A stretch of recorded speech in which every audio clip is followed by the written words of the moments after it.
बिहार में चुनावी हलचल तेज है। पार्टियां मैदान में हैं, लेकिन बड़ी दिक्कत कोरोना है।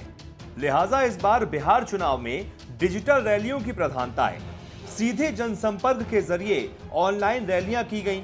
जेडीयू अध्यक्ष और बिहार के मुख्यमंत्री नीतीश कुमार ने वर्चुअल रैली का आगाज किया। नीतीश कुमार की इस रैली में भी कब्रिस्तान का मुद्दा सामने आया। जो निकल गया 8,064, 6,299 की घेराबंदी की जा चुकी है। मंदिर में चहारदीवारी का कितना चीज का, मूर्ति का और बाकी चीजों का चोरी होने लगा, होते रहा था।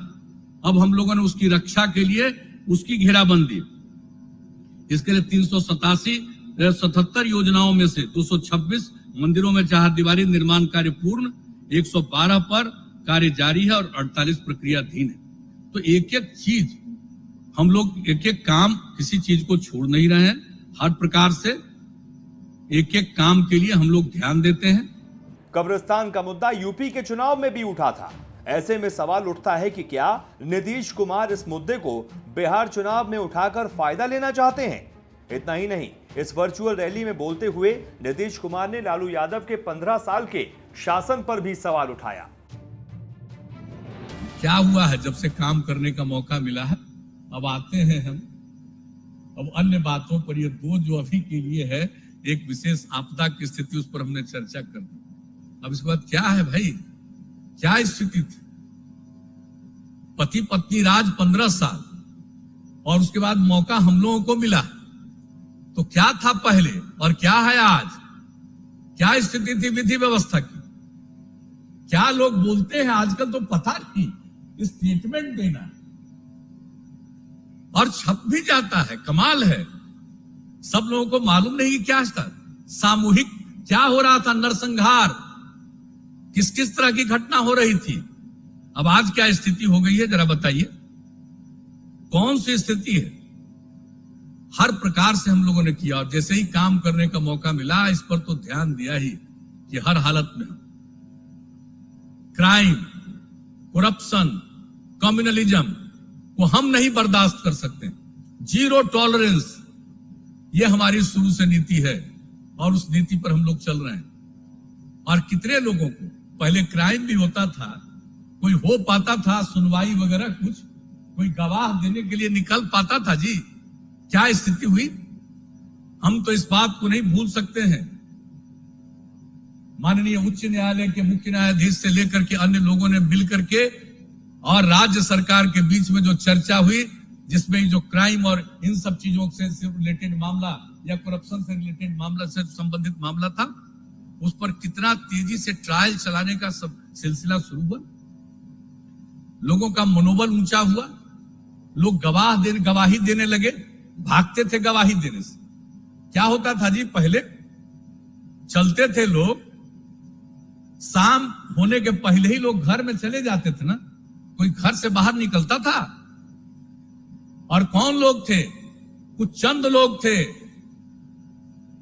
वैसे लोग जिनको पूरा संरक्षण देने वाले लोग हैं। आजकल कुछ कुछ बोल रहे हैं।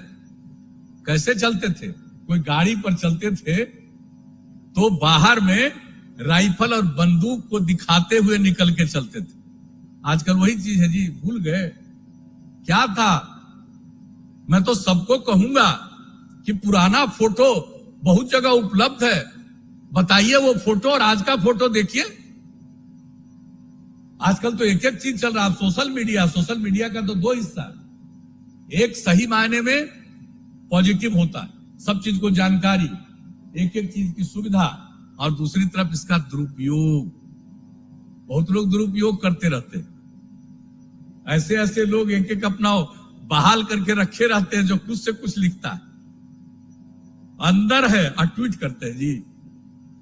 कोई ना कोई बहाले ना है तो लिखते रहता है, यही सब ना होता रहता है।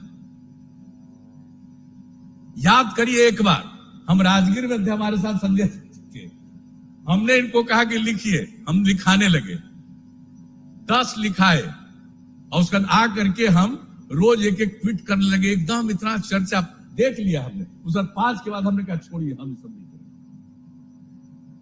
लोग तो यही सब करते रहते हैं, क्या क्या नहीं करते रहते।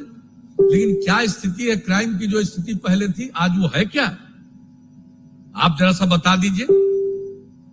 हर बार, और हम लोगों ने जो ट्रायल से लेकर के एक एक काम करवाया, जांच वगैरह का सबका काम करवाया, और आपको मालूम है इन लोगों की स्थिति थी क्या था नक्सलिज्म का भी जी, कौन सी स्थिति थी। हमने क्या किया 2004, हम लोगों ने 65 पंचायतों का चयन करवाया, आपकी सरकार आपके द्वार, और जो सबसे प्रभावित उस तरह का इलाका था, पंचायत था, उन सभी पंचायतों में जाकर के एक एक ट्रेनिंग से लेकर के उस गांव के विकास का एक एक काम करवाया। और जब उसके लिए और सब काम किया गया, जो गरीब गुरबा तबके के लोग थे जिनको अधिकार दिया गया, तब जाकर के क्या स्थिति हो गई है, कितनी स्थिति बेहतर हुई। और जो क्राइम करते थे उनकी गिरफ्तारी और फिर ट्रायल, उसके चलते ये सब चीज घटा। इसलिए अब पहले कैसी स्थिति है, हम लोगों ने सांप्रदायिक सद्भाव और सामाजिक सौहार्द का उदाहरण बनाया हर तरह से। कहां करते थे जी, अरे वोट जिसका चाहे मिल जाए, हमको उसकी कोई चिंता नहीं है, लेकिन जरा बता दीजिए कि पहले क्या हुआ था, क्या स्थिति रहती थी लोगों की। और हम लोगों ने जितना लोगों की सेवा की है, खिदमत की है, तो कानून और व्यवस्था की स्थिति इंप्रूव की। अगर आप बताइए,